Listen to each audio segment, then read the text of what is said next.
नमस्कार।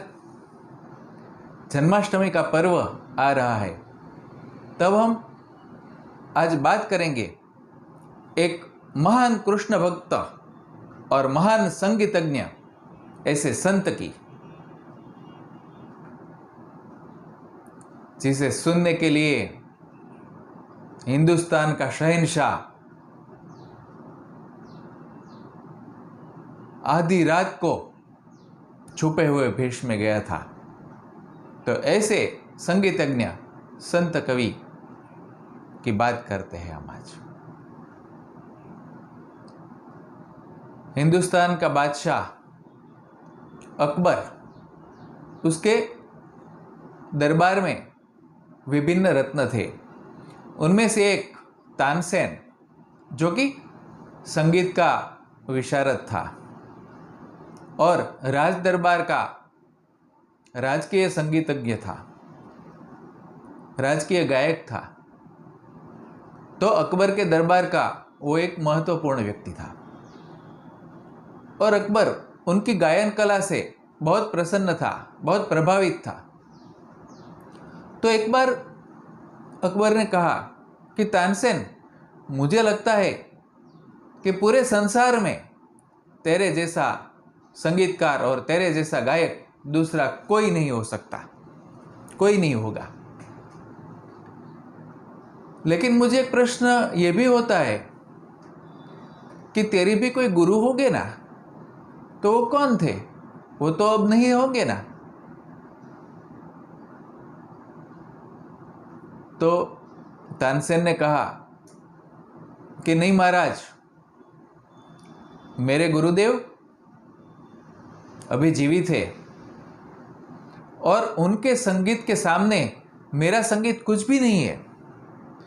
उनकी गायन विद्या के सामने मेरी गायन विद्या कुछ भी नहीं है। वो एक अद्भुत गायक और अद्भुत संगीतज्ञ है। परमात्मा की कृपा उन पर है।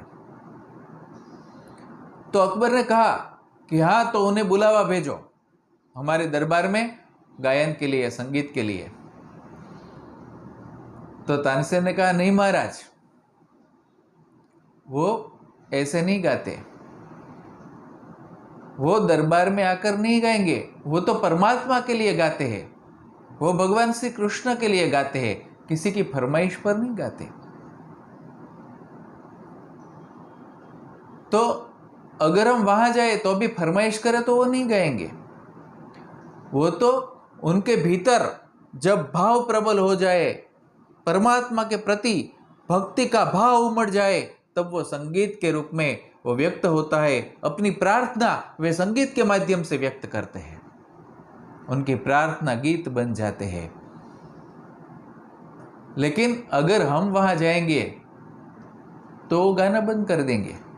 वो तो परमात्मा के लिए एकतान होकर, तल्लीन होकर के गाते हैं, किसी के सामने नहीं गाते, वैसे किसी को सुनाने के लिए नहीं गाते। तो अकबर ने कहा ठीक है, हम सुनने के लिए जाएंगे। कब जाएंगे? तो उन्होंने कहा कि ब्राह्म मुहूर्त में सुबह सुबह, अर्ली मॉर्निंग कभी कभी गाते हैं, कभी कभी रात को भी गा देते हैं, उसका कोई निश्चित नहीं है। तो अकबर ने कहा आपने उसकी इतनी प्रशंसा की है आपके गुरु की, तो अवश्य सुनना है, चाहे जो भी करना पड़े। तो एक रात को भेष बदल के अकबर और तानसेन दोनों गए और मध्य रात्रि के बाद गए और हरिदास जी की कुटिया के बाहर वो खड़े रह गए और ब्रह्म मुहूर्त होने से पहले ही हरिदास जी ने प्रभु का कीर्तन शुरू कर दिया, संगीत शुरू कर दिया, भक्ति संगीत शुरू कर दिया। उनकी भजन गंगा का प्रवाह बहने लगा। चित्त से उन्होंने श्री कृष्ण का अनुसंधान कर लिया था और कृष्ण के चरण में वो अपने भजन निवेदित कर रहे थे। बाहर तानसेन और अकबर सुन रहे थे। उनके गायन से वो इतना प्रभावित हुआ, गदगदित होने लगा। उनकी आंखों में से अश्रु बहने लगे, अकबर की आंखों में से। फिर जब गायन पूर्ण हुआ, उसके बाद अकबर ने तानसेन से कहा कि तानसेन, मुझे लगता था कि तेरी तुलना में कोई नहीं है, लेकिन अब लगा कि तेरी तो कोई तुलना तेरे गुरु के साथ नहीं है। तेरे गुरु के सामने तेरी कला कुछ भी नहीं है, तेरा संगीत कुछ भी नहीं है। तो ऐसा क्यों? तू उनके जैसा क्यों नहीं गा सकता? तो तानसेन ने कहा, महाराज बहुत बड़ा फर्क है। मैं आपके लिए गाता हूँ, राजा के लिए गाता हूँ, लेकिन मेरे गुरुदेव है वो परमात्मा के लिए गाते हैं। मेरी कला आपके राज दरबार को, राज्य को समर्पित है, लेकिन उनकी कला तो भक्ति है जो परमात्मा के चरणों में समर्पित है। मैं और मेरे जैसे गायक कुछ प्राप्त करने के लिए, धन पुरस्कार जो भी है वो प्राप्त करने के लिए गाते हैं, लेकिन हमारे गुरुदेव है ना, वो कुछ प्राप्त करने के लिए नहीं गाते। उनको तो मिल गया है, उसके प्रति अहोभाव व्यक्त करने के लिए वो आनंद से वो गा रहे हैं। उनका आनंद प्रवाहित हो रहा है भक्ति संगीत के माध्यम से। उन्होंने परमात्मा को पा लिया है, कृष्ण को पा लिया है। वो राधा कृष्ण की उपासना में इतने तल्लीन रहते हैं कि उनको साक्षात्कार हो गया है। उसके बाद अकबर ने मुलाकात ली स्वामी हरिदास जी की, जो कि तानसेन के गुरु थे, और हरिदास जी से कहा कि मैं आपकी क्या सेवा कर सकता हूँ। तो हरिदास जी ने कहा कि मुझे तो भगवान श्री कृष्ण की कृपा है, कुछ नहीं चाहिए। फिर भी अगर आप कुछ करना ही चाहते हो तो ऐसा कीजिए ना, ये यमुना का घाट है, वो थोड़ा जीर्ण हो गया है, आप उनकी मरम्मत करवाओ ना, उसका रिपेयरिंग करवाओ ना। तो अकबर ने देखा जो यमुना का घाट था वो कोई पत्थर सीमेंट रेत से नहीं बना था। अकबर को ऐसा दिखाई दिया कि वहाँ हीरा मोती माणिक नीलम पोखराज इत्यादि कीमती कीमती मणि थे, कीमती कीमती रत्न थे, उससे बनाया गया घाट था, ऐसा दिखाई दिया। और अकबर ने सोचा कि ये तो मेरा शाही खजाना खलास हो जाए, फिर भी ये नहीं बन सकता।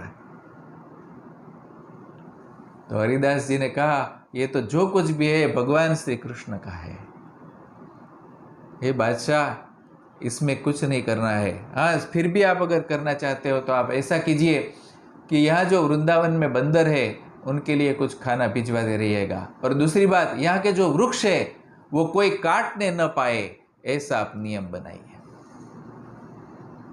तो उसका अकबर ने स्वीकार किया, और अकबर ने एक पेंटिंग भी बनवाया था हरिदास जी के संगीत के समय, वो जब गाते थे बजाते थे और तानसेन उनके सामने बैठे हैं सुन रहे हैं, ऐसा एक पेंटिंग भी अकबर ने बनवाया था। तो स्वामी हरिदास जी एक साक्षात्कारी संत थे जो राधा कृष्ण के उपासक थे, और उन्होंने राधा कृष्ण की युगल मूर्ति स्थापित की थी। वहां पर वृंदावन में बांके बिहारी मंदिर की स्थापना की थी, और वहां पर उपासना में तल्लीन रहते थे, और उनके पीछे पूरा संप्रदाय चला, हरिदासी संप्रदाय, स्वामी हरिदास के नाम से सखी संप्रदाय भी कहते हैं। और वो सखी भाव से श्री कृष्ण की उपासना करते हैं।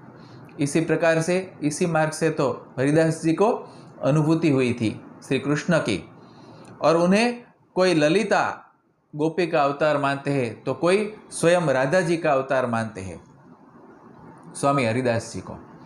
उनके जीवन का एक दूसरा भी प्रसंग है कि एक बार यमुना के तट पर वो बैठे बैठे भाव समाधि में मग्न हो गए थे।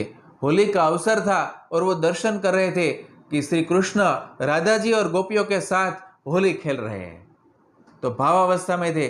तभी कोई भक्त ने आकर के एक बड़ा कीमती इत्र की वो शीशे थी, वो बोतल थी, वो उनके हाथ में थमा दी। तो उन्होंने कृष्ण को ललकारा और कृष्ण पर वो फेंका अतर, राधा और कृष्ण को रंगने के लिए कि मैं रंग रहा हूं ऐसे। तो वो जो भक्त आया था उसको लगा, अरे मेरा इत्र तो व्यर्थ हो गया, ये तो रेत में गिर गया। उन्हें तो रेत दिखाई दे रही थी यमुना तट की, लेकिन हरिदास श्री कृष्ण और राधा के दर्शन कर रहे थे। जब वो भाव समाधि में से बाहर आए तब देखा, उस भक्त के मनोभाव जाने। फिर उन्होंने कहा कि तेरा इत्र यहाँ नहीं गिरा, वो बांके बिहारी पर गिरा है, जा मंदिर में जाके दर्शन कर ले। और वो भक्त बाके बिहारी के मंदिर में गया तो वहाँ सुगंध ही सुगंध फैली हुई थी। जो इत्र उन्होंने अर्पण किया था उसकी पूरी सुगंध वो पूरे मंदिर में फैली हुई थी बाके बिहारी के। तो ऐसे साक्षात्कारी संत थे जो भगवान का सतत ही सानिध्य अनुभव करते थे। और उसके बाद उनकी परंपरा आगे चली, उनके भी कई शिष्य और भक्त हुए जिनकी भी बहुत अच्छी कथा है। फिर कभी बात करेंगे। बहुत बहुत धन्यवाद। नमस्कार।